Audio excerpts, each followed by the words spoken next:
first guest, who I'm really excited to speak with, is Chinyere Hubbard, President and CEO of the DC Chamber of Commerce. Chinyere, welcome to Let's Talk. Welcome. Thank you for having me, Denise. So excited to be on your show. Well, one of the things that I know about you is that you run to the fire every time. I find you in places where you're taking on a tremendous load and you do your thing, and the next thing you're running to another fire. So now you're with the DC Chamber. Let's talk a little bit about your journey there, though. I know you're a native Washingtonian, correct?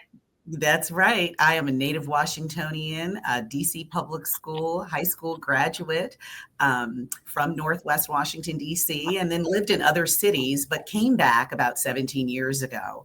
And I've always been committed to efforts that uplift our city and preserve and protect our small businesses. I come from a family of small businesses. And I've spent the last 25 years of my career focused on building bridges across public, private, and nonprofit sectors. And as you know, in my former roles at Events DC, leading community engagement, communications, marketing, economic development, and then the Greater Washington Partnership, I focused on how we can create positive change for businesses of all sizes, champion inclusive prosperity, and offer solutions so we can remain economically competitive. So this was really a great next step for me. And I'm excited to leverage my insights here at the DC Chamber. The Chamber has a long history in the District of Columbia. And while I don't think all small businesses or all businesses are members of the Chamber, it has a huge membership. And so, but what is the Chamber's role? What is its responsibility or its goal? I know I've asked like 3 different questions, but what is the role of the Chamber, the DC Chamber in the district? Sure. The role of the Chamber is to be the leading voice and advocate for the DC business community. We are the largest chamber in this city. We're the only chamber in this city. And we want to be not just a convener, but also a catalyst for growth and innovation across all 8 wards, especially during a pivotal time is what we're experiencing right now in our city. And my goal as President and CEO of the Chamber is to expand our reach, increase our influence, and provide vital resources and advocacy for our DC businesses, and businesses who want to call DC home. And for me, there is no greater legacy that I want to continue to ensure that a city that shaped me is vibrant and thriving, and our businesses are stable, healthy, and moving forward. So at the Chamber, we're focused on advocacy. We're focused on creating meaningful connections with businesses, intentional convenings and partnerships, and networking. And we have a lot of events. So anybody who's interested in joining the Chamber can go to our website, dcchamber.org. Since the pandemic, we all know that was a very challenging time for business in this city. And with so many businesses having to close and people working remotely and all kinds of things impacted locally based businesses, right? So I'm wondering, how have we come out of that, or how is the Chamber really working to, and we're still in the midst of this craziness, right? Because of, we won't mention people's names, but, it's still a very challenging time right now for businesses. So can you talk about some initiatives that the Chamber has put in place to really support local businesses? Sure. Yes. And Denise, as you mentioned, it has been a challenging 5 years for us since the pandemic, but we are one city who is resilient. We have excellent leadership in our Mayor Bowser, and our DC Council. And at the Chamber, our objective is to ensure that the local small businesses who have been experiencing challenges, particularly now, but even since the pandemic, get the support and resources that they need. Anyone who wants to be an entrepreneur having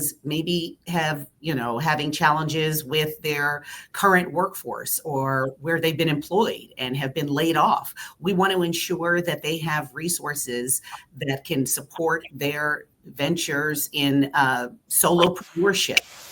That we know that in our economy, when there's advancement in every corner of the city is particularly in historically underserved neighborhoods, that we continue to thrive. And our goal is to work with partners. We want to create a network of community-based incubators in emerging communities, so entrepreneurs and others have access to resources at libraries, at faith-based organizations, community centers. So we really want to make sure we're meeting businesses where they are, we're listening to their needs in every community, and working with partners to co-create pathways that we can facilitate sustainable business growth for everyone. What do you think, what is the Chamber sort of focusing on that seems to be one of the biggest challenges today, for small businesses? I know once, I'm going back in history, but I know once upon a time when as our downtown and H Street and Georgia Avenue quarters were redeveloping, a lot of Black-owned businesses lost, I'll call housing, because, they rented properties, they didn't own the properties. And that's a challenge too. If you don't own the business own the property that you're in, you can be evicted at any time. But that seemed to be a conversation that was happening then. Right now, what do you think the biggest challenge is, particularly for small businesses in DC, that the Chamber is focused on, not just generally speaking, but that you all are focused on? That the Chamber's focused. Yeah, and what we've heard from our members is access to capital. That's a big issue for them, and making sure that they have the tools and resources to survive. Many of them aren't able, and they're not in a position to have a brick and mortar in downtown. So ensure that we can prioritize inclusivity, innovation, and intentional investment in these small businesses. We really want to make sure they have tools, resources, and capital. And so we want to connect them with our local DC government agencies. We work with the Department of Securities, DSB. We work with DSLBD. We just had a very successful small business summit that provided resources and information to small businesses who have been suffering over the last couple of years. And many of them just didn't have the tools or education. They didn't know what resources were out there. And our summit, and it's something that we do every year, provided those resources, and we continue to do that throughout the year.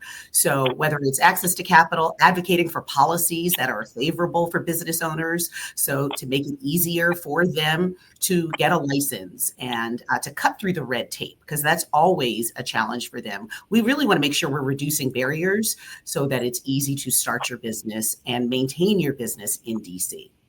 Wow. For a small business owner like myself, I don't think you've missed any points that I think small businesses would be interested in getting support from the Chamber for. And also, I guess, the whole diversity issue.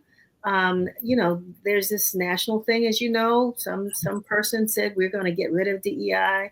How does that impact what the Chamber does and its ways of connecting your members?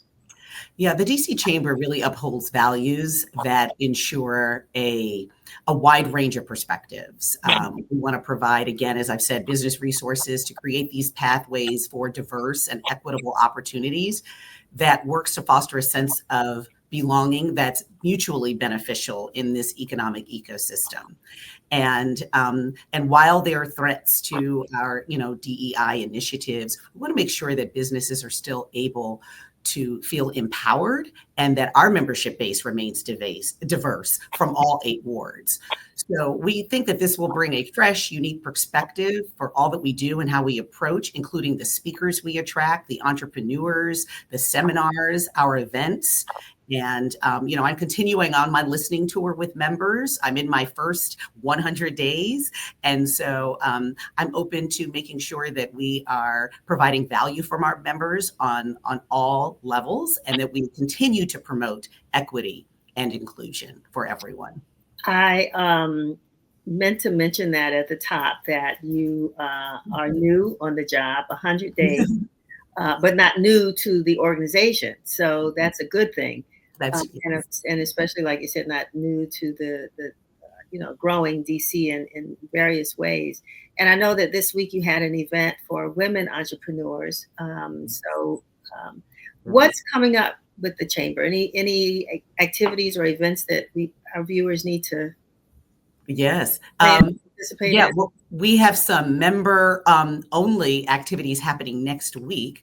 And so anyone who's interested, where we're going to be meeting with city council members on issues that impact our small and large businesses here in DC. So if anyone's interested, they should join the chamber and get involved. We have, and as you mentioned, Denise, we had our women's luncheon yesterday with a dynamic speaker who is a native Washingtonian, Tiffany Norwood, a tech entrepreneur. She has created about 8 startups, and she was extremely inspirational and gave us a lot of nuggets and gems for people who want to start a business or even maintain their business and scale their business. And so that was a sold out event. Those happen every year. Also upcoming, we have a golf tournament. So any golfers out there and want to do business on the greens, you are welcome to join us. And then later in the fall, we will have our State of the District, where we will be speaking with city leadership, our mayor, about where we are from an economic development perspective, how we are continuing to focus on downtown revitalization. And then we have our annual gala, which is a hot ticket that is sought after. So that is a Chamber Awards Gala, and it is going to be chaired by former council member Brandon Todd. And so if you're interested in tickets, they are on sale. So we encourage everyone to go to our website and find out how to get a ticket, because that also sells out quickly. Yeah, wow, that's amazing. Well, Chinyere Hubbard, I'm so happy to have you with us today. And for full disclosure, we have to let folks know that the Washington Informer is a proud partner Absolutely. with the DC Chamber. And so for folks who might want to know more, of course, you can follow the Chamber in the Washington Informer, but also go directly to the website, which is right there for you to see, dcchamber.org. Join. And, we want to be able to say that we help to bring on some new members for you, Chinyere, because you got a lot of work ahead. Yes, we do. These are challenging times, but we know we will make it to the other side. And thank you so much, Denise, and your partnership. And we value the Washington Informer. Congratulations on 60 years. Yes. So we are thrilled to continue and sustain our partnership. So thank you so much. Wonderful. Thank you. And have a wonderful weekend. We'll have you back. You know that. I would love to. Thank you. All right. Take care. Bye-bye.